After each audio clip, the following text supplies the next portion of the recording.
तो ये last class में हम लोग बात कर रहे थे बैटरीज की, और जैसा आप लोगों को कहा गया था कि इस साल बैटरीज आपके सिलेबस से हट गया है, पर कंपटीशन एग्जाम में तो आएगा ही।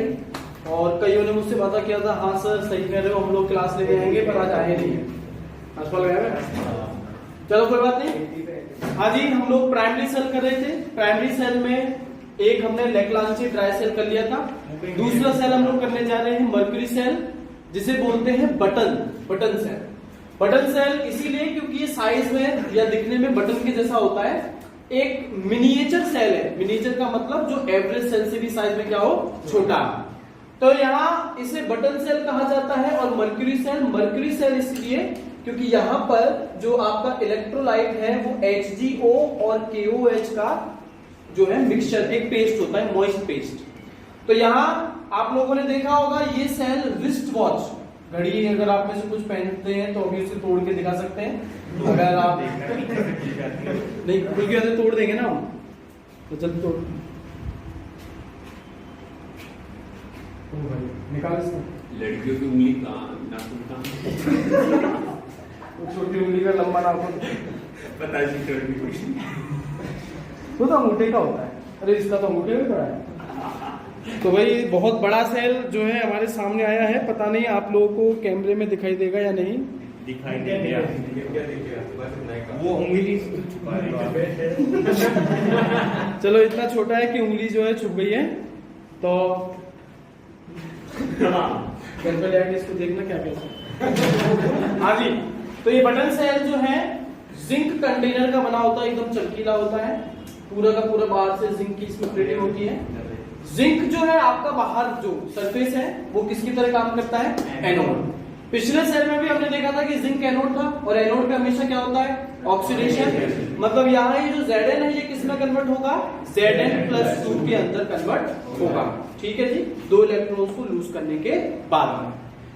यहाँ सेम अंदर ग्रेफाइट रॉड जो है वो किसकी तरह काम कर रही है, कैथोड। यहाँ ग्रेफाइट पर जो भी आपने इलेक्ट्रोलाइट लिया है वो आएगा, डिसोसिएट होगा और इलेक्ट्रॉन को गेन करेगा। और बीच में एक पोरस मेम्ब्रेन है ताकि इलेक्ट्रोलाइट आसानी से या इलेक्ट्रॉन जो है वो आसानी से अंदर बाहर जा सके। तो ये तो बात हुई इसके अपरेटस की, जिसमें आप देख रहे हैं बाहर के जिंक कंटेनर और अंदर की ग्रेफाइट रॉड के बीच में एक तो पेस्ट ऑफ HgO भरा हुआ है, और क्या भरा हुआ है आपका, KOH सॉल्यूशन। रिएक्शन देखें, मैकेनिज्म देखें, तो एनोड पर जैसा मैंने बताया जिंक का ऑक्सीडेशन होना है। यहां जिंक की ऑक्सीडेशन स्टेट क्या है, 0। ZnO में जिंक की ऑक्सीडेशन स्टेट क्या है, +2। तो यहाँ Zn+2 में कन्वर्ट हो गया। ये 2OH- कहां से आए हैं, OH- कहां से आया, कौन दिख रहा है तुम्हें OH- रिलीज करने वाला, KOH जो इलेक्ट्रोलाइट है। तो यहाँ ये दोनों रिएक्ट करके ZnO साथ में बनाएंगे H2O, और क्या रिलीज हो जाएंगे आपके 2 इलेक्ट्रॉन्स। ये 2 इलेक्ट्रॉन्स मतलब K+ जो है उसको रिएक्शन मिक्सचर में पड़े रहने में, ठीक है। और साथ में रिएक्शन मिक्सचर में क्या पड़ा रहेगा तेरा बाद में, OH-। सेकंड इक्वेशन OH- फिर से आ गया, ठीक है। तो OH- जो कंज्यूम हुआ फिर से OH- बन गया, कि OH तो इलेक्ट्रोलाइट वैसे ही रहेगा। HgO जो पेस्ट आपने यूज में दिया, बात हो रही है कैथोड की, साथ में H2O मॉइस्ट पेस्ट है। मॉइस्ट का मतलब क्या है, मॉइस्चर, वाटर। साथ में 2 इलेक्ट्रॉन आपके कहां से आ गए, एनोड से, रिएक्ट करके क्या प्रोड्यूस कर रहे हैं, Hg, साथ में 2OH-। अगर आप नेट रिएक्शन जोड़ें तो इसमें एक तो 2 इलेक्ट्रॉन से 2 इलेक्ट्रॉन कट जाएंगे, H2O से H2O कट जाएगा, 2OH- से 2OH- कट जाएंगे। फाइनल इक्वेशन क्या बचेगी, Zn+HgO gives ZnO+Hg। क्या फाइनल रिएक्शन में आपको कोई भी आयोनिक स्पीसीज नजर आ रही है, कोई आयोनिक स्पीसीज नहीं है। मतलब अगर अभी सेल निकाल करके मैंने अभिषेक सैनी के हाथ में दे दिया था रिस्ट वॉच में से निकाल के, तो ये सेल जो है इसकी रिएक्शन हो रही होगी या नहीं हो रही होगी। तो ये फायदा हुआ कि नुकसान हुआ, फायदा हुआ। ये एडवांटेज है किसका, मर्क्यूरी सेल का, किसके ऊपर, ड्राई सेल या लेग्रांजे सेल के ऊपर। दूसरा एडवांटेज इसका ये कि ये मिनिएचर सेल है, बहुत छोटा होता है। मर्क्यूरी सेल जो है वो ड्राई सेल से काफी छोटा होता है, तो आराम से चोरी हो सकता है। आराम से चोरी हो सकता है। ठीक है, तीसरा फायदा आपने देखा था कि ड्राई सेल की फाइनल रिएक्शन में आयोनिक स्पीसीज आ रही थी, तो वो रिएक्शन कंटिन्यूअसली होती जाएगी जब तक आपका इलेक्ट्रोलाइट खत्म नहीं हो जाता, भले सेल यूज में आए या फिर ना आए। पर यहां आप देख रहे हैं कोई आयोनिक स्पीसीज फाइनल रिएक्शन में नजर नहीं आ रही, तो जब तक सेल काम में आ रहा है तब तक तो रिएक्शन आगे बढ़ेगी, पर अगर सेल काम में नहीं आ रहा तो रिएक्शन आगे नहीं बढ़ेगी और हमारा जो सेल का वोल्टेज है वो बच जाएगा। इसका अगला फायदा है इसका वोल्टेज। हमने देखा था कि जो हमारा ड्राई सेल था उसका वोल्टेज वेरिएबल था। जब नया सेल आता है तो बहुत ज्यादा वोल्टेज देता है और जैसे वो पुराना होता चला जाता है वोल्टेज उसका कम होता चला जाता है, जबकि इसका वोल्टेज क्या है 1.35 कांस्टेंट। मतलब जिस दिन आपने आपकी रिस्ट वॉच में लगाया उस दिन से लेकर जब तक ये पूरी रिएक्शन हो नहीं गई तब तक ये सेम वोल्टेज से काम करेगा। ऐसा थोड़ी ना कि गौरव ने एक नई रिस्ट वॉच खरीदी और उसमें सेल डला हुआ तो उसको निकाल के फेंक दिया, बोला नया सेल दो, नया सेल डाला और देखा कि अब घड़ी उसकी दुगनी रफ्तार से चल रही है, इसीलिए तो खरीदी थी उसने कि भाई 4 बजे वो 8 बज गए सोने का टाइम हो गया, कोचिंग में ही बिस्तर डाल के सो गया कि सर 8 बजे मेरी घड़ी। भाई नया सेल है इसका मतलब 2 मिनट से थोड़ी ना चलेगी घड़ी तो उसी कांस्टेंट स्पीड से चलेगी। तो यहाँ आपकी कांस्टेंट वोल्टेज प्रोवाइड करता है आपका मर्क्यूरी सेल या फिर बटन सेल। तो ये एडवांटेजेस थे जो कि मर्क्यूरी सेल में देखे गए। ये मर्क्यूरी सेल आपका कहां पे इस्तेमाल में होता है, जैसे कि रिस्ट वॉचेस में हो गया, बहुत से कैलकुलेटर्स होते हैं उनमें भी काम में आता है, या फिर आपने देखा हो आजकल जो आपकी ऑटोमेटिक जो गाड़ियां होती हैं उनकी जो लॉकिंग जो सिस्टम आता है की जो आती चाबी, उसमें भी ये इसी तरीके का सेल छोटा सा एकदम बटन के बराबर सेल यूज होता है। इसके अलावा हियरिंग एड जो बहरे लोग होते हैं उनकी कान की मशीन में भी हम लोग इसी सेल का इस्तेमाल करते हैं। ठीक है, तो ये कहानी थी मर्क्यूरी सेल या फिर बटन सेल। हमारे पास प्राइमरी सेल के 2 ही एग्जांपल थे, एक तो था आपका ड्राई सेल और दूसरा है आपका मर्क्यूरी सेल। प्राइमरी सेल जो कि रिचार्जेबल है कि नॉन रिचार्जेबल, नॉन रिचार्जेबल। तो हम लोग अभी बात करने जा रहे हैं सेकेंडरी सेल्स की, मतलब आपके कौन से सेल, रिचार्जेबल सेल्स। ऐसे सेल्स जिनके अंदर केमिकल रिएक्शन रिवर्स हो सकती है, मतलब रिएक्टेंट से प्रोडक्ट बनता जा रहा था, रिएक्शन होती जा रही थी, मतलब सेल रिचार्ज होता जा रहा था कि डिस्चार्ज होता जा रहा था, डिस्चार्ज। फिर एक वक्त आएगा कि जरूरत हमें महसूस होगी कि अब सेल प्रॉपर काम नहीं कर रहा, अब इसे क्या कर लेना चाहिए, रिचार्ज। मैंने लास्ट क्लास में बताया था कि रिचार्जिंग के लिए हमें क्या करना पड़ता है, जितना वोल्टेज आपके सेल का है उसे किसी दूसरे डिवाइस से जोड़ना पड़ता है जो कि उससे ज्यादा वोल्टेज दे। चौंक गया? कितने बजे क्लास थी, आए कितने बजे? दुनिया धीमी गति से चलने लग गई क्या कि ड्राई सेल डाल दिया तूने अपनी रिस्ट वॉच में? ठीक है भाई, सर एक बात पूछनी आप पूछ। सर मतलब जैसे इसमें सेल है जब तक ये खत्म नहीं हो जाता, मतलब जब ही खत्म हो जाता है तभी वो रिएक्शन पूरी हो जाती है, इलेक्ट्रोलाइट कंप्लीट यूज हो जाता है। इलेक्ट्रोलाइट अगर तू किसी तरीके से वापस उसमें भर दे तो वापस से तेरा सेल चलने लगेगा। भाई पोटेंशियल मतलब करंट या इलेक्ट्रॉन क्यों मूव कर रहे हैं, जब पोटेंशियल दोनों का बराबर है, 2 रोड का क्या डिफरेंस है, अरे बराबर कौन मूव करता है, 2 टंकी लो, दोनों को बीच में से पाइप से जोड़ दो, दोनों में बराबर हाइट का पानी है, पानी कहीं मूव करेगा नहीं, एक में ज्यादा एक में कम है, पानी मूव करेगा ना। तो ऐसे ही पोटेंशियल में जब अंतर आता है तभी इलेक्ट्रॉन क्या करता है, मूव। जैसे जैसे तेरा इलेक्ट्रोलाइट घटता जाएगा पोटेंशियल धीमे धीमे क्या होता जाएगा, बराबर, एक का कम एक का ज्यादा होगा पहले तो, फिर दोनों का क्या होने जाने लगा, बराबर, और जब बराबर हो गया तब आपका कोई इलेक्ट्रॉन जो है वो ट्रेवल नहीं कर सकता, और तब वो रिएक्शन पूरी हो जाती है। तब वो हम लोग कहते हैं कि रिएक्शन कंप्लीट हो गई या सेल जो है डेड हो गया, डिस्चार्ज हो गया। ठीक है, बात करते हैं सेकेंडरी सेल जिन्हें हम लोग रिचार्जेबल सेल कहते हैं, जिन्हें अगर ज्यादा वोल्टेज वाले सोर्स के डिवाइस से जोड़ दिया जाए तो रिएक्शन उनकी क्या हो जाती है, रिवर्स। और रिवर्स होने का मतलब है कि रिएक्शन जो है वो रिचार्जिंग की तरफ चलने लगती है। इसमें हमारे पास 2 सेल्स आएंगे या 2 बैटरीज आएंगी। सबसे पहला जो सेल है बैटरी है वो है हमारे पास में लेड स्टोरेज सेल। ये बैटरी हमारे ऑटोमोबाइल्स जो व्हीकल्स होते हैं उनमें इस्तेमाल होने वाली बैटरी है। अगर आप में से कभी देखा हो, बाइक में थोड़ी छोटी आती है, कार में थोड़ी बड़ी आती है। उस कार की बैटरी में भी आपको सॉकेट नजर आते हैं कि 4 सॉकेट हैं कि 6 सॉकेट हैं कि 2 सॉकेट हैं। जितने कम सॉकेट होते हैं, वोल्टेज जो है गाड़ी का या बैटरी का उतना ही कम होता है।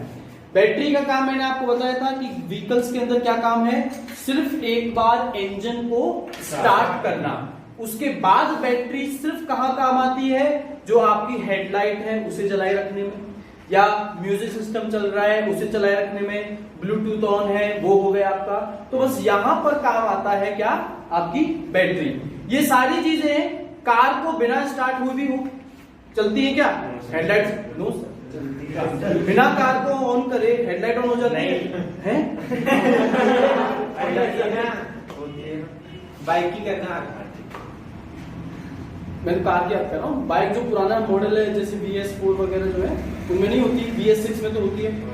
हाँ हो जाती है। तो कार में आपने कार इंजन स्टार्ट नहीं किया है, चाबी को कार ऑन करने के लिए मैं सिखाता हूँ। देखो 3 बार ऑन करना है, पहले जाके बैठ जाओ ड्राइविंग सीट पे, ऐसे चाबी को लगा दो, फिर उसके बाद 1 बार घुमाओ, 2 बार दबा करके घुमाओ तो आपकी गाड़ी स्टार्ट हो जाएगी। आप 1 बार उसको घुमा दो और उसके बाद आप हेडलाइट को ऑन करने की कोशिश करो तो हेडलाइट भी चलेगी। ऐसे करके म्यूजिक सिस्टम चलाओ तो म्यूजिक सिस्टम भी चलेगा, है ना। पीपी दबाओ तो पीपी हॉर्न भी बजेगा। अरे हॉर्न की बात करो कर दो तो सब बजेगा, समझ रहा है। तो ये सब चीजें बैटरी से चलती हैं। एसी चलता है क्या जब तक कार स्टार्ट ना हो, नहीं ना, तो मतलब एसी आपकी बैटरी से नहीं चलेगा। अगर आप जैसे बहुत बार कई लोगों के साथ होता है कि गलती से मिस्टेक, मतलब कार बंद तो कर दी पर अंदर की लाइट जली रह गई, या फिर FM चला रह गया, या जो भी है ना, तो उसकी वजह से सवेरे तक ऐसा देखने को मिलता है कि कार फिर स्टार्ट ही नहीं होती। क्यों? क्योंकि जितना भी पोटेंशियल या जितनी भी पावर आपकी बैटरी में थी वो सारी की सारी कंज्यूम हो गई है। अब जरूरत किस चीज की है, बैटरी को फिर से रिचार्ज करने की, ठीक है। पर उसकी भी हम लोग बात करेंगे कि रिचार्ज करना सक्सेसफुल है पर एक लिमिट तक। जैसा आपने भी देखा होगा कि आप अपने मोबाइल बैटरी को रिचार्ज करते हैं, पर जिस दिन आपने नया फोन खरीदा था उसके 2-3 साल बाद क्या बैटरी उतना ही वोल्टेज आपको देती है? नहीं देती ना। तो वो सक्सेसफुल ज्यादातर नहीं रहता। इसीलिए अगर आप मोबाइल खरीदते हैं तो आपको कहता है दुकानदार कि आप इसे रिचार्ज में तब लगाइएगा जब ये 90% चार्ज हो या डिस्चार्ज होने वाला हो। डिस्चार्ज होने वाला हो तब आप इसको लगाइएगा। आप जितनी बार बैटरी को या मोबाइल को रिचार्ज में लगाएंगे आपकी बैटरी की एफिशिएंसी उतनी ही बार घटती चली जाएगी। बात करेंगे कैसे, ठीक है। तो लेड स्टोरेज सेल जो कि आपकी ऑटोमोबाइल व्हीकल्स या फिर इन्वर्टर इसमें इस्तेमाल होने वाला सेल है।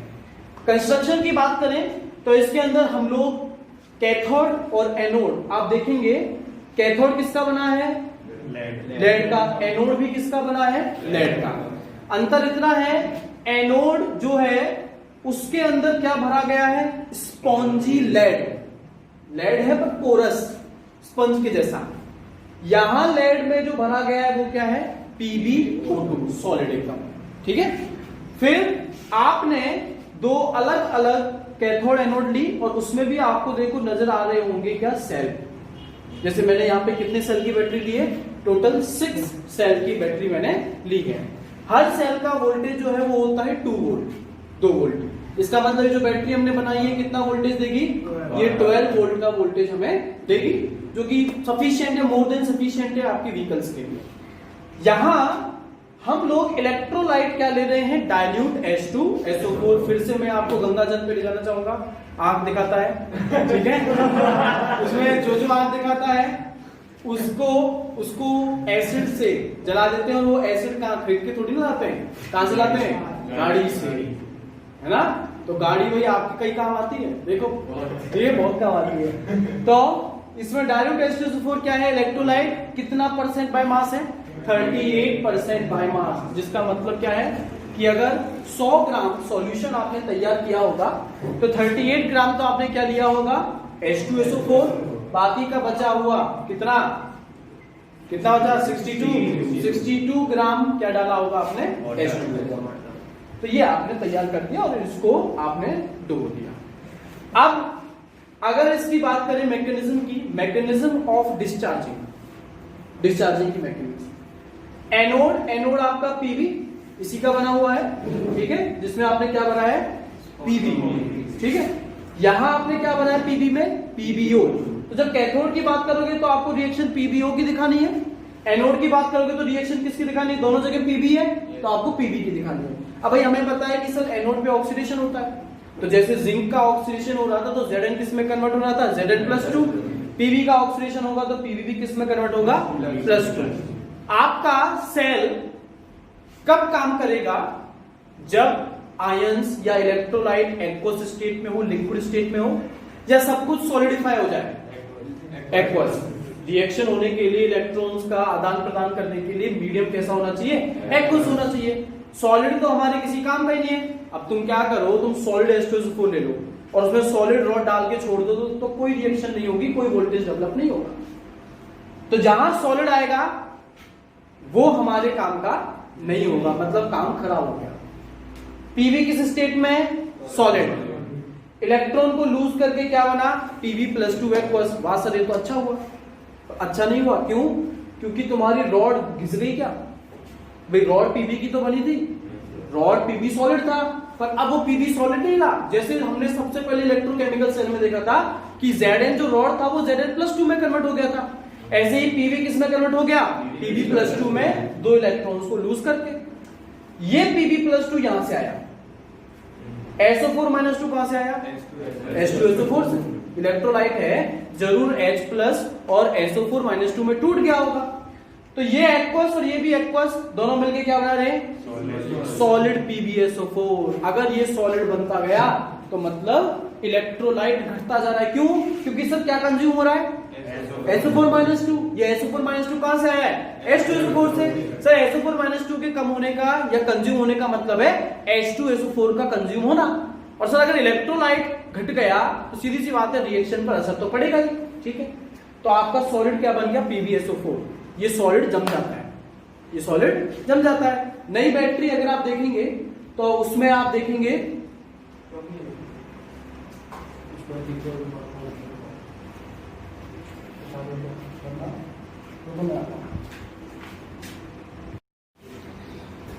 तो यहां पर सॉलिड PbSO4 आपको मिल गया है। अगर दोनों को जोड़ दिया जाए भाई, फाइनल एनोड की रिएक्शन तो दोनों को जोड़ने पे आएगी। Pb+2 से आपका क्या कट गया Pb+2, इक्वेशन क्या है, Pb solid plus SO4 - 2 aqueous gives PbSO4 solid plus 2 electrons. बात करें अगर हम लोग कैथोड की, तो कैथोड पर क्या भरा हुआ है PbO2। इस PbO2 को क्या मिलेंगे, 2 इलेक्ट्रॉन्स। भाई अगर कैथोड है तो रिडक्शन होगा, इन 2 इलेक्ट्रॉन्स को गेन करके ये किस में कन्वर्ट हो गया Pb+2 एक्वस, और साथ में क्या रिलीज किया 2 - 2 एक्वस, ठीक है, O2O - 2 ऑक्साइड आयन जिसको हम लोग बोलते हैं। Pb+2 यही वाला एक्वस, साथ में SO4 - 2 हमें पता है कहां से आया, ठीक है, आपस में मिलकर के फिर से क्या बना देंगे PbSO4 सॉलिड। मतलब कि एनोड पर भी सॉलिड क्या बन गया PbSO4, कैथोड पर भी सॉलिड क्या बन गया PbSO4। और ये जो आपका 2O - 2 है ये 4H+, ये 4H+ कहां से है भाई, 2 SO4 - 2 काम में आ गए क्या, 2 SO4 - 2 कितने H2SO4 से मिले होंगे, 2 H2SO4 से, और 2 H2SO4 से कितने टोटल H+ मिले होंगे, 4। तो ये 4 H+ और ये 2O - 2 आपस में मिलकर के क्या बना देंगे 2H2O लिक्विड। तो अगर मैं इस कैथोड की रिएक्शन को भी जोड़ दूं, हाँ जी, तो क्या कट जाएगा आपका Pb+2 चला जाएगा, 2O - 2 चला जाएगा, और कोई चीज जो कैंसिल आउट हो रही है नहीं। तो कैथोड की जो फाइनल आपकी इक्वेशन आएगी वो क्या आएगी, PbO2 किस फॉर्म में है, सॉलिड, प्लस Pb+2 कट जाएगा ना, SO4 - 2 aqueous plus 4H+ aqueous, ठीक है, 2 electrons plus 2 electrons plus 2 electrons. क्या देगा आपको प्रोडक्ट में? प्रोडक्ट में आपको मिलेगा PbSO4 solid plus 2H2O liquid.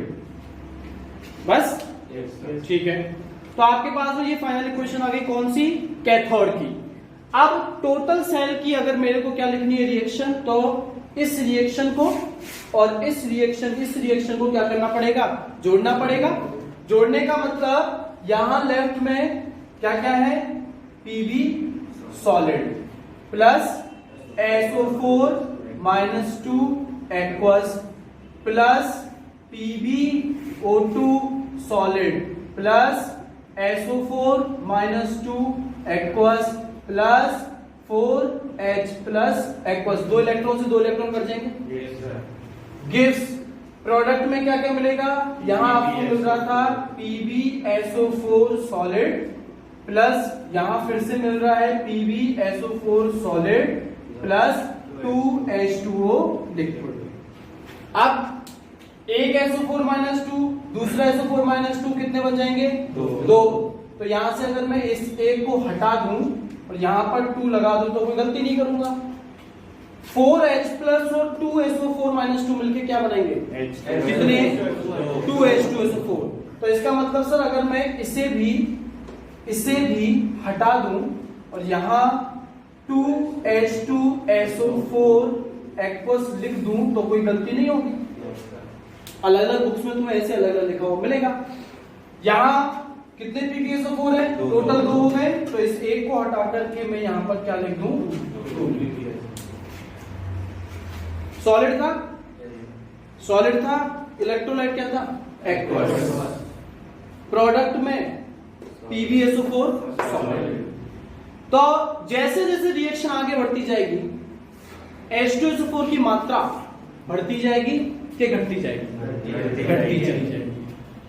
H2SO4 का अगर मास घटेगा तो H2SO4 की डेंसिटी बढ़ेगी कि डेंसिटी घटेगी? मास अगर घटेगा तो डेंसिटी क्या होगी? घटती चली जाएगी।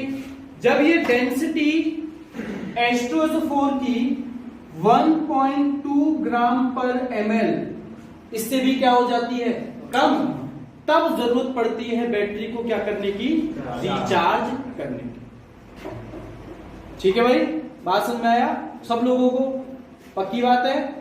जब H2SO4 की अमाउंट या डेंसिटी किससे कम हो जाए? 1.2 ग्राम पर ml। और ये कम क्यों हुई है? क्योंकि सर लगातार रिएक्शन में कौन कंज्यूम होता चला जा रहा है? H2SO4 कंज्यूम होता चला जा रहा है। तो एक वक्त आएगा कि इससे भी कम डेंसिटी हो जाएगी। डेंसिटी कम क्यों हुई है? क्योंकि वॉल्यूम बढ़ गया है या मास घट गया है? मास घट गया है। तो फिर आप उसे रिचार्ज करेंगे। रिचार्ज करने के लिए क्या करना पड़ेगा? रिचार्ज करने के लिए आपको इस बैटरी को इससे भी ज्यादा वोल्टेज वाले सोर्स से जोड़ना पड़ेगा। और जब आप सोर्स से जोड़ेंगे तो जो रिएक्शन आपने डिस्चार्जिंग की लिखी है वो सारी रिएक्शंस क्या हो जाएंगी? रिवर्स हो जाएंगी। अब तुम्हें कैथोड एनोड नहीं लिखना है। अब तुम्हें कैथोड एनोड नहीं लिखना है। तुम्हें क्या लिखना है? ये एनोड था, पहले ऑक्सीडेशन हो रहा था, पर अब जब रिचार्ज करोगे तो यहां ऑक्सीडेशन की जगह क्या होगा? रिडक्शन। तुम्हें कैथोड एनोड नहीं लिखना है, तुम्हें क्या लिखना है? रिडक्शन। और इस रिएक्शन को क्या कर देना है? उल्टा। मतलब रिएक्शन क्या बन जाएगी? PbSO4 solid plus 2 electrons gives Pb solid plus SO4 minus 2 aqueous। और यहां पहले क्या हो रहा था? रिडक्शन। अब क्या कराना है? ऑक्सीडेशन। तो यही रिएक्शन उल्टा होके PbSO4 solid plus 2H2O liquid gives PbO2 solid plus SO4 minus 2 aqueous plus 4H plus aqueous plus 2 electrons। तो आपसे बोलेगा कि डिस्चार्जिंग की बैलेंस नहीं है क्या? बताओ। एक पीवी एक पीवी, एक SO4 एक SO4, 4H 4H, 2 oxygen 2 oxygen. सस्ते न से तेरा प्यार प्यार प्यार हुक्का बार। तो आज हुक्का बार कौन सा हो रहा है तुम्हें?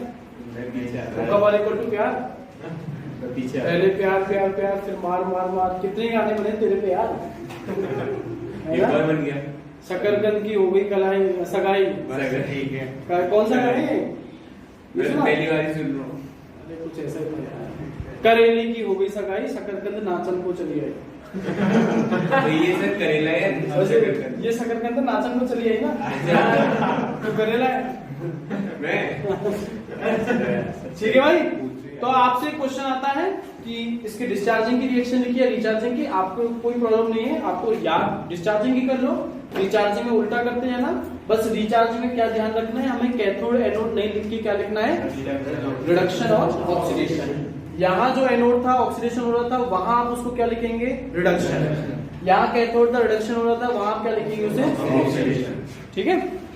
डैमेज जो है वो मैं आपको बता दूं इस रिएक्शन का, या फिर ये जो सेल है इसका डिसएडवांटेज क्या है, वो ये कि ये बन गया सॉलिड, रिएक्शन होगी डिस्चार्ज, है ना। अब आप इसे उल्टा कर रहे हैं, रिचार्ज कर रहे हैं, पर ये जो बना है ना, ये सारा का सारा PbSO4 इसमें कन्वर्ट नहीं हो पाता। हर बार जितनी बार आप रिचार्ज करते हैं उतनी ही बार ये परमानेंटली रॉड्स पर जम जाता है। आप देखेंगे आपकी जब कार की बैटरी है तो नहीं, उसमें बाहर कोई गंदगी या फिर जहां पर जो सेल्स है ना, जो मैं बता रहा था, जहां पर आपके सेल हैं वहां सेल पर कोई सॉल्ट जैसा सब्सटेंस नहीं होगा। पर जैसे जैसे आपकी बैटरी पुरानी हो जाएगी, आप देखेंगे क्या पाया जाएगा उस बैटरी के चारों तरफ, सॉलिड फॉर्म में। वो क्या है आपका सॉलिड PbSO4, जो कि वापस किस में कन्वर्ट नहीं हो पाया, वापस Pb और PbO2 और H2SO4 में कन्वर्ट नहीं हो पाया। तो हर बार इसकी एफिशिएंसी क्या होती चली जाएगी, कम होती चली जाएगी। इस वजह से आप अपनी बैटरी को जितना ज्यादा बार रिचार्ज करेंगे उसकी एफिशिएंसी उतनी ही कम होती चली जाएगी। ये प्रॉब्लम आप सबने देखी होगी, आपकी बैटरी फूल जाती है, मोटी हो जाती है, और फिर उसकी एफिशिएंसी या जो लाइफ है वो काफी कम हो जाती है। ठीक है, तो ध्यान रहेगा ये सब। याद करने वाली चीज में रिएक्शन है, इसके अलावा और कोई चीज याद तुम्हें करने की जरूरत नहीं है, बस समझो, आराम से दिमाग में रखो। ठीक है भाई। तो ये अपना हो गया क्या, lead storage cell. Secondary cells में हमारे पास दूसरा है निकार्ड सेल।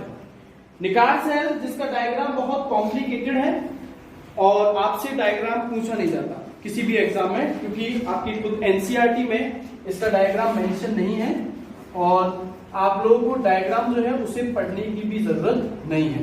निकार्ड दो एलिमेंट्स के नाम को कंबाइन करके बनाया गया नाम है निकार्ड, NiCad। बताओ भैया क्या लगता है कौन से दो एलिमेंट होंगे, निकल और कैडमियम। निकल और कैडमियम, दोनों में से महंगा कौन है, कैडमियम। कैडमियम जो है वो बहुत महंगा है और रेयर एलिमेंट है, मात्रा बहुत कम है। इस वजह से निकार्ड सेल लेड स्टोरेज सेल का ही काम करता है, पर निकार्ड सेल लेड स्टोरेज सेल के कंपैरिजन में क्या होगा, महंगा। किसकी वजह से, कैडमियम की वजह से। ठीक है। कंस्ट्रक्शन की अगर हम लोग बात करें तो कैडमियम रॉड एनोड का काम करती है और दूसरी जो आपकी प्लेटिनम मेटालिक रॉड है वो किसका काम करती है, कैथोड का। इस प्लेटिनम रॉड के अंदर भरा होता है क्या, NiO2। अगर आपको पिछले सेल का थोड़ा सा भी याद हो, एनोड था किसका बना हुआ, Pb, भरा हुआ था उसमें Pb। कैथोड था Pb का बना हुआ, पर भरा हुआ क्या था उसमें PbO2। PbO2 की जगह बस मैंने क्या रखा है, NiO2। इलेक्ट्रोलाइट KOH यहां पर क्या है, इलेक्ट्रोलाइट। मैकेनिज्म एट एनोड, हाँ भाई एनोड में कौन है, CD। KOH माइनस क्या देगा, OH minus, total 2 OH minus, ये तुमको दे देंगे CdOH whole twice plus 2 electrons. बात करें अगर एट कैथोड, कैथोड पर कौन है भैया, NiO2।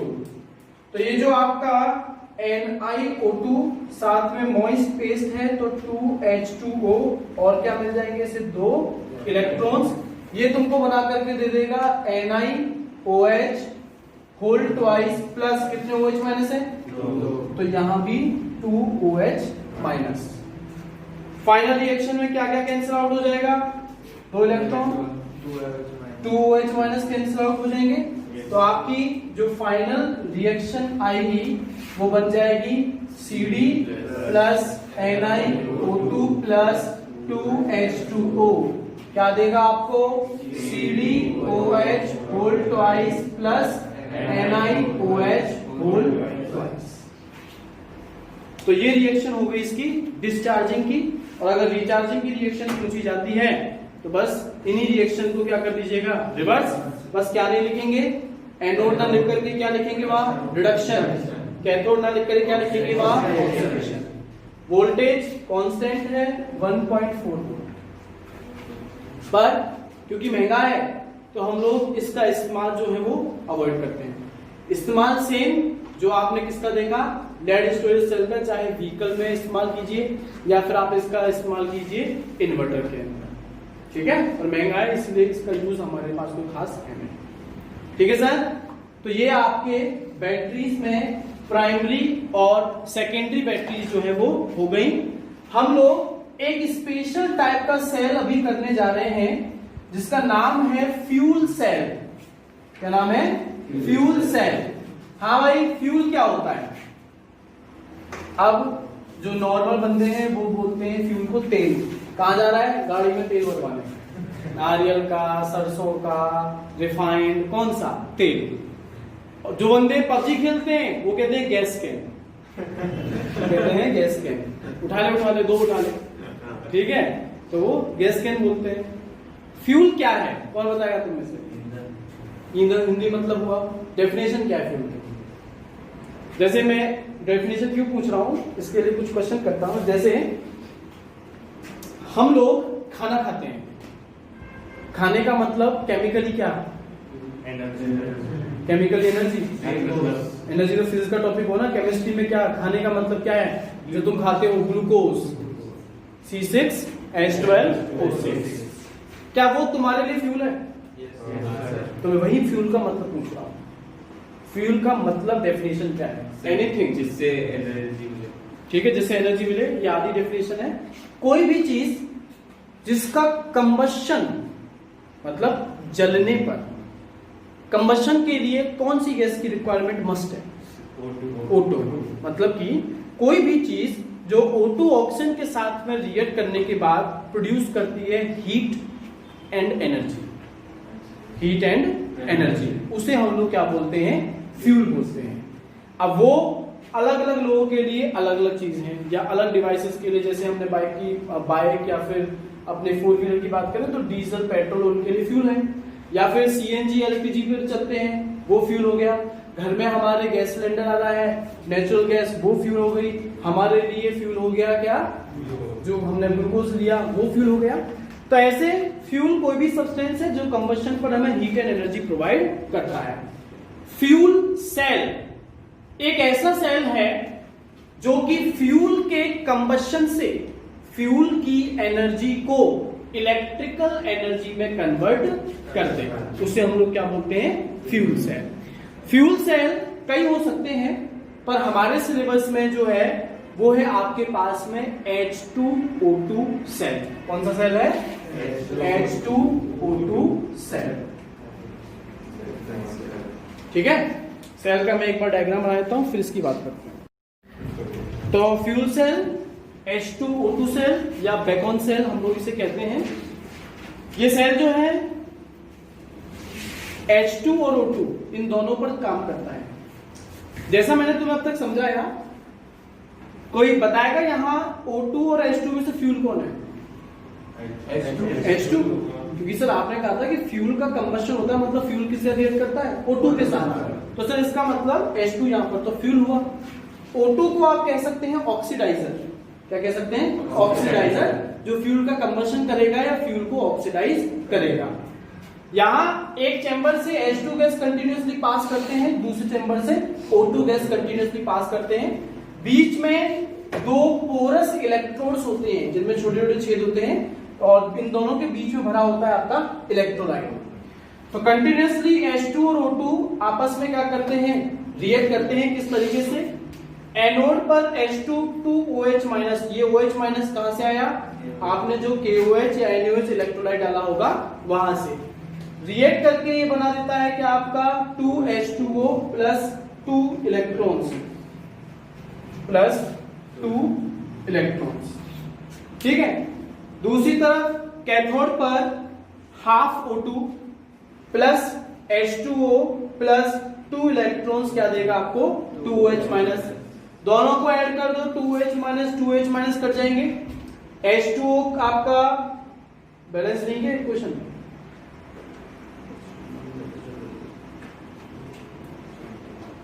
ठीक है, तो आपका ये एक H2O कट जाएगा और यहां से एक कट जाएगा, रिएक्शन आएगी H2 plus half O2 gives H2O। ये H2O लिक्विड स्टेट में कन्वर्ट किया जा सकता है आराम से कंडेंस करके, साथ में ट्रिमेंडस अमाउंट ऑफ एनर्जी, बहुत ज्यादा मात्रा में एनर्जी जो है वो जनरेट होती है।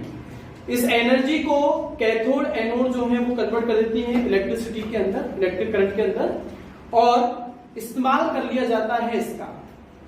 ये सेल बहुत ज्यादा अमाउंट में एनर्जी प्रोड्यूस करता है, इसीलिए नॉर्मल या ऑर्डिनरी कंडीशंस में इसका इस्तेमाल हम लोग नहीं करते। ये लास्ट यूज हुआ था अपोलो स्पेस प्रोग्राम के अंदर, जिसमें स्पेस क्राफ्ट जो है उसे लॉन्च करने के लिए इस सेल का इस्तेमाल किया गया था। तो ये इतनी ज्यादा एनर्जी प्रोड्यूस करता है कि रॉकेट लॉन्च करने के लिए इसका यूज होता है। अब भैया तुम इसे अपनी बाइक में लगा लो तुम बोलो नहीं सर ये तो मतलब धूम 350 बनानी है हमें, तो भैया ऑन करते ही बंदा सीधा रामबाग, पर रामबाग सीधा थोड़ी है, डिस्प्लेसमेंट थोड़ी है, बीच में 50 जगह ठुकता हुआ रामबाग पहुंच ही जाएगा, मतलब बाइक पहुंच जाएगी, बंदा नहीं पहुंचेगा। सी डीलक्स में लगा लो, कहीं लगा लो, ठीक है, डीलक्स में छोड़ो, अपने आप में फिट कर लो, ठीक है। तो इतनी एनर्जी जो कंट्रोलेबल नहीं है, इसका ये फायदा भी है और ये इसका नुकसान भी है।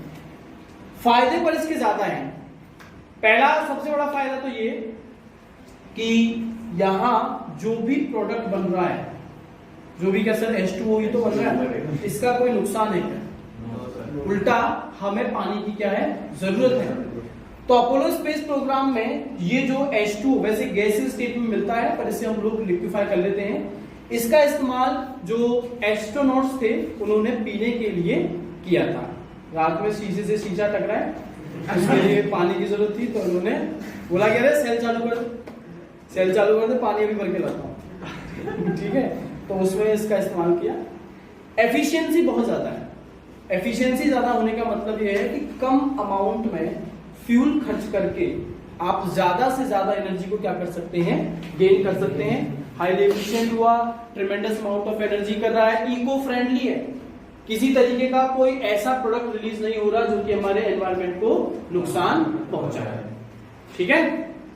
पुराने तरीके क्या हैं फ्यूल सेल का इस्तेमाल करते हुए इलेक्ट्रिसिटी बनाने के, कि पहले हम लोग पानी लेते हैं और उससे गर्म करते हैं। गर्म कैसे करते हैं? किसी फ्यूल को जला करके, जैसे कोयला लिया, जलाया, एनर्जी से पानी गर्म हुआ, पानी गर्म होकर कन्वर्ट होता है स्टीम के अंदर।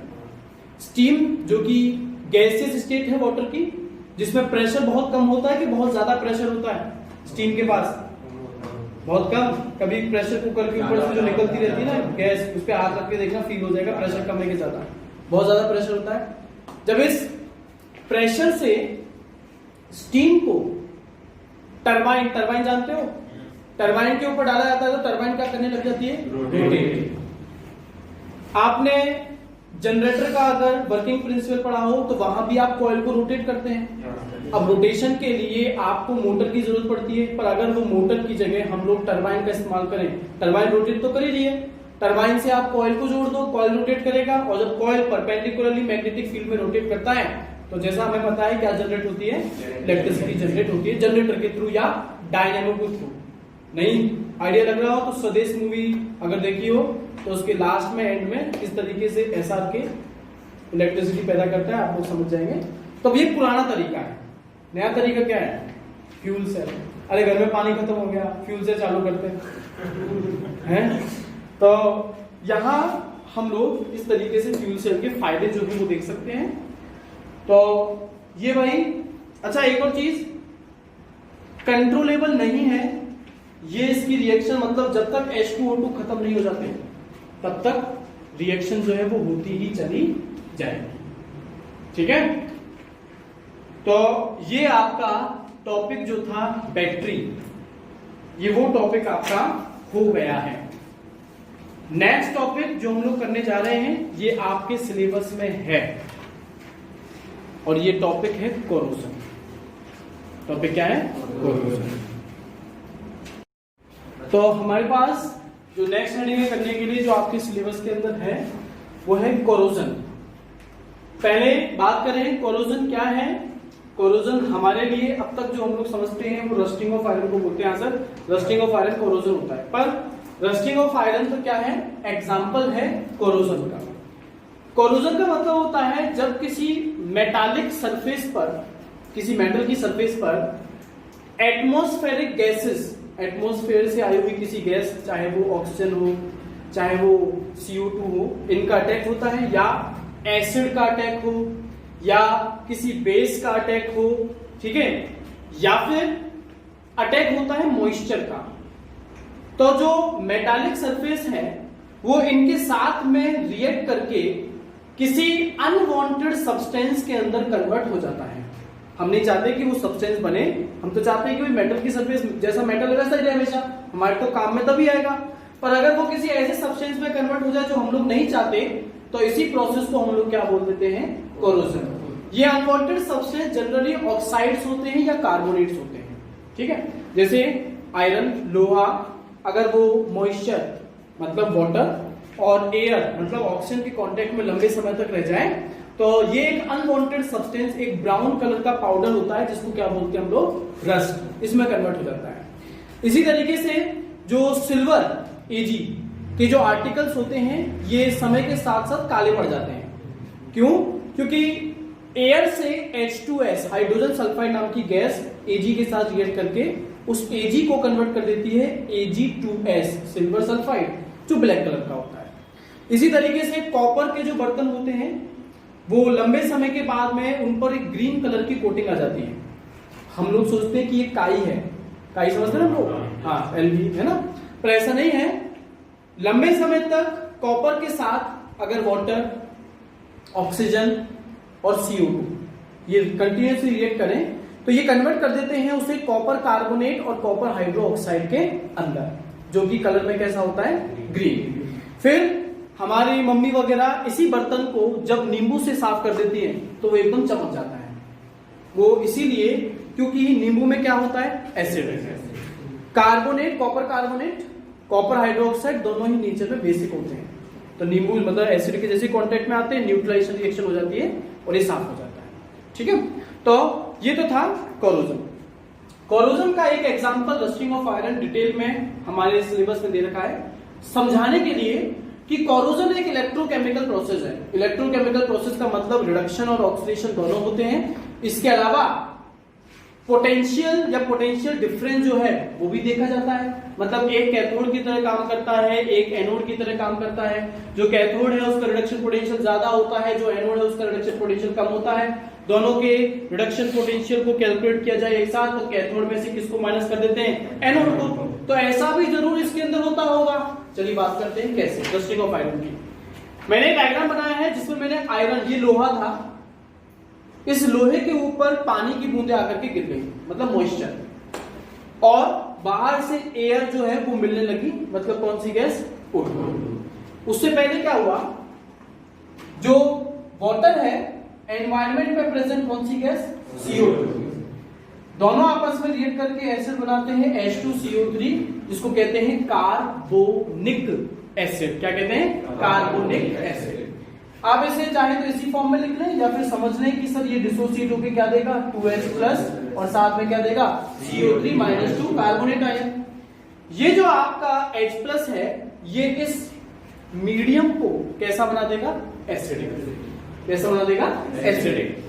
तो यहां एसिडिक मीडियम में वाटर ड्रॉप जो है उसके जो दो एंड हैं, एक ये एंड और एक दूसरा एंड, इन दोनों के बीच में क्या जनरेट हो जाता है, एक पोटेंशियल। क्या जनरेट हो जाता है, पोटेंशियल। और सर पोटेंशियल जनरेट होगा तो जरूर क्या एक्सचेंज होंगे, इलेक्ट्रॉन्स, इलेक्ट्रॉन्स एक्सचेंज होंगे। मतलब एक तो किसकी तरह काम करने लगेगा, एनोड, और दूसरा एंड किसकी तरह काम करने लगेगा, कैथोड। एनोड पर हमेशा क्या होगा, ऑक्सीडेशन, Fe एनोड पर ऑक्सीडाइज हो रहा है किसमें, Fe+2, क्या लूज करके 2 इलेक्ट्रॉन्स को। कैथोड पर ये जो H+ आया था ये, और एयर से क्या आया था, O2, और ये 2 इलेक्ट्रॉन इनको गेन करके क्या बनाता जा रहा है, H2O जो है वो प्रोड्यूस होता चला जा रहा है। ये रही, दोनों को मैंने जोड़ दिया तो मेरे पास फाइनल इक्वेशन ये बन गई। इसका रिडक्शन पोटेंशियल कितना है, -0.44 वोल्ट। यहां इसका रिडक्शन पोटेंशियल कितना है, +1.23 वोल्ट। दोनों रिएक्शंस को अगर मैं जोड़ दूं, कैथोड और एनोड की रिएक्शन को, तो फाइनल रिएक्शन बनेगी Fe+2H+ + ½ O2 gives Fe+2 + H2O। E0 cell कैसे निकालते हैं, E0 cathode minus E0 anode. तो कैथोड इन दोनों में से कौन है, ये है कैथोड, तो 1.23 माइनस 0.44, आंसर कितना आ जाएगा, +1.67 वोल्ट। तो इस रिएक्शन में आपको क्या मिल गया, Fe+2। अब ये Fe+2 आगे और मॉइस्चर और एयर दोनों के साथ में रिएक्ट करेगा और ऑक्सीडाइज हो जाएगा। यहां Fe+2 की ऑक्सीडेशन स्टेट +2 है, Fe2O3 में इसकी ऑक्सीडेशन स्टेट आ रही है +3। कितनी आ रही है, +3। तो ये आगे और ऑक्सीडाइज हो गया और इसे क्या बना दिया, Fe2O3, जिसमें Fe की ऑक्सीडेशन स्टेट क्या है, +3। अब ये जो Fe2O3 जब और H2O के साथ मिलेगा, कितने H2O, X, कितने भी हो सकते हैं, कितने भी हो सकते हैं। कुछ बुक्स में इसकी वैल्यू 6 ली जाती है, पर कितने भी ये हो सकते हैं। तो जब ये आपस में मिलेंगे तो आपको कंपाउंड क्या मिलेगा, Fe2O3.X H2O। ये जो .H2O है इसे बोलते हैं वाटर ऑफ क्रिस्टलाइजेशन।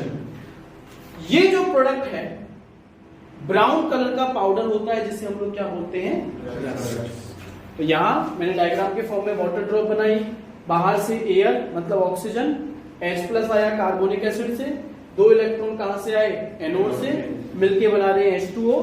ये जो Fe+2 बना है ये मीडियम में आ गया, मीडियम कैसा है नेचर में, एसिडिक, O2 के साथ में रिएक्ट कर गया, क्या बनाएगा, पहले तो बनाएगा आपका Fe2O3, फिर Fe2O3 X H2O के साथ मिलके बना देगा Fe2O3.X H2O, जिसको क्या बोलते हैं, रस्ट। ठीक है, तो इस तरीके से होती है रस्टिंग ऑफ आयरन। चैप्टर की लास्ट हेडिंग, लास्ट टॉपिक अपने पास में है प्रिवेंशन ऑफ कोरोजन। या अगर हम लोग बात करें फैक्टर्स की पहले कि किन फैक्टर्स पर डिपेंड करता है कोरोजन। पहला तो नेचर ऑफ मटेरियल, जितना ज्यादा रिएक्टिव होगा मेटल, क्या उतना ही जल्दी उसका कोरोजन भी होगा। भाई रिएक्टिव का मतलब रिएक्ट कर रहा है या रिएक्ट ही तो कर रहा है, ठीक है। सरफेस एरिया के क्या लगता है, डायरेक्टली प्रोपोर्शनल है, इनवर्सली डायरेक्टली। जितना बड़ा सरफेस एरिया होगा उतना ही ज्यादा उसमें रस्टिंग या कोरोजन के चांस होंगे। इम्प्योरिटीज, इम्प्योरिटीज का मतलब होता है आयंस। आयंस जनरेट करते हैं पोटेंशियल, जितना ज्यादा पोटेंशियल जनरेट होगा इलेक्ट्रॉन्स उतनी ही जल्दी क्या किए जाएंगे, लूज और गेन, और जितनी जल्दी इलेक्ट्रॉन्स लूज और गेन होंगे कोरोजन उतनी ही रफ्तार से होगा। तो प्योर वाटर में कोरोजन फास्टर रेट से होगा या फिर सॉल्टी वाटर में, सॉल्टी वाटर में, ठीक है। इस वजह से जो शिप्स वगैरह जो होते हैं उनकी बॉटम को इलेक्ट्रोप्लेटिंग बहुत जरूरी होती है, क्योंकि शिप तो समुद्र में चलेगा कई महीनों तक, जंग लग जाएगी, छेद हो जाएगा, टाइटैनिक बन जाएगा ठीक है, हाँ जी। और मॉइस्चर, जितना ज्यादा मॉइस्चर होगा कोरोजन भी उतना ही ज्यादा होगा। प्रिवेंशन मेथड देखिए, पहला है आपका बैरियर प्रोटेक्शन। आप मॉइस्चर या एयर को मेटल तक पहुंचने ही मत दो। उसके लिए आप मेटल की सरफेस पर पेंट कर सकते हैं, या ऑयलिंग या ग्रीसिंग या गैल्वेनाइजिंग हम लोग कर सकते हैं, ठीक है।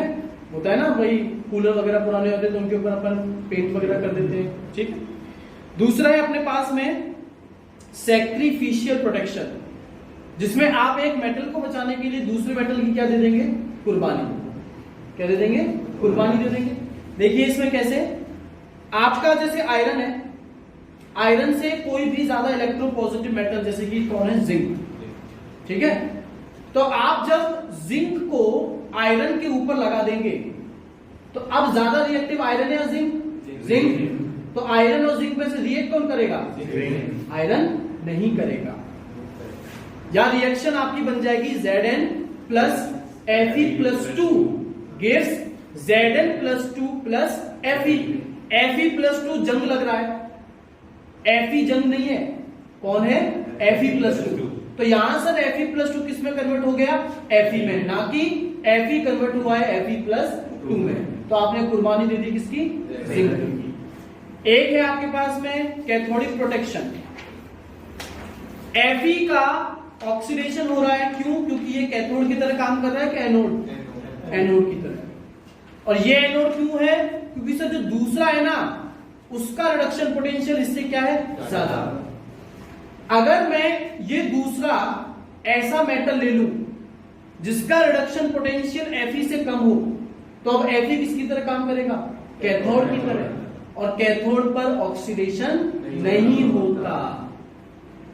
ये हम लोग तरीका अपनाते हैं जनरली उस कंडीशन में जहां मेटल अंडरग्राउंड, जमीन के नीचे दबा हुआ हो। जैसे आजकल तो चलो पीवीसी और प्लास्टिक के पाइप यूज में लिए जाते हैं, पर पुराने घरों में लोहे के पाइप वगैरह लगते थे। इवन जो गटर पाइप जिनको हम लोग बोलते हैं कॉमनली, वो लोहे के होते थे। तो उनके आसपास या उनके ऊपर हम लोग मैग्नीशियम को लगा देते थे। क्यों? क्योंकि मैग्नीशियम का रिडक्शन पोटेंशियल आयरन से क्या है? कम। तो मैग्नीशियम किसकी तरह काम करता है? एनोड। और आयरन किसकी तरह काम करता है? कैथोड। तो आयरन का ऑक्सीडेशन जो है वो प्रिवेंट हो जाता है। या फिर आखिरी तरीका है एंटी रस्ट सब्सटेंस। हाँ भाई, सबने एड वगैरह में देखा होगा, जंग रोधक सीमेंट नाम करके आते हैं। तो एंटी रस्ट सब्सटेंस का इस्तेमाल कीजिए, स्पेशली फॉस्फेट। फॉस्फेट्स होते हैं नेचर में बेसिक। ये जो रिएक्शन हुई है किस मीडियम में हुई है? तो एसिडिक मीडियम को अगर आप बेस प्रोवाइड कर दोगे तो मीडियम हो जाएगा न्यूट्रल। और जैसे ही मीडियम न्यूट्रल होगा, Fe अब ऑक्सीडाइज नहीं होगा, क्योंकि इसके लिए मीडियम एसिडिक चाहिए। तो ऐसे फॉस्फेट या एंटी रस्ट सब्सटेंस जो है मीडियम को न्यूट्रलाइज कर देंगे और कोरोजन या रस्टिंग को प्रिवेंट कर देंगे। ठीक है भाई? तो ये आपका साफ हो गया चैप्टर खत्म। अगली क्लास में हम लोग स्टार्ट करेंगे केमिकल काइनेटिक्स। फिजिकल केमिस्ट्री का ये वो आखिरी चैप्टर है जिसमें न्यूमेरिकल आने वाला है। इसके बाद किसी चैप्टर में आपको कोई न्यूमेरिकल देखने को नहीं मिलेगा। ठीक है? तो भाई इसके प्रैक्टिस मान लो। कैसे बनेगा इस पे कुछ भी नहीं, इस पे या तो सीधा बोलेगा कि कोरोजन क्या है, एक्सप्लेन करो डिटेल में, तो ये करना ये बता दो। रिएक्शन इतनी कंपलसरी है, थ्योरी तो है पर ये भी। या फिर prove that rusting is an electrochemical process. Electrochemical का मतलब सर जरूर कैथोड एनोड आएगा, टोटल रिएक्शन आएगी, इनोड सेल आएगा। या सीधा बोलता है डायग्राम, या बोलता है कि प्रिवेंटिव मेजर्स क्या है, या बोल देगा सैक्रिफिशियल मेथड क्या होता है, एग्जांपल के साथ बताओ। या फिर बैरियर प्रोटेक्शन क्या है, एग्जांपल के साथ बताओ। इतना थ्योरेटिकल। ठीक है? न्यूमेरिकल इसमें कुछ नहीं था। ऐसे ही अपना वो था जो बैटरीज आपने पढ़ी, उसमें आप छोटे छोटे टॉपिक में बांट लो कि भाई पहले कंस्ट्रक्शन याद करो, फिर एनोड कैथोड इलेक्ट्रोलाइट याद करो, फिर मैकेनिज्म मतलब कैथोड पे क्या रिएक्शन है, एनोड पे क्या है, टोटल क्या है, फिर उसकी डिसएडवांटेज और एडवांटेज, और फिर अगर कोई उसका एक्स्ट्रा क्वांटिटी। ठीक है? तो नेक्स्ट क्लास में हम लोग जो है बात करेंगे केमिकल काइनेटिक्स की।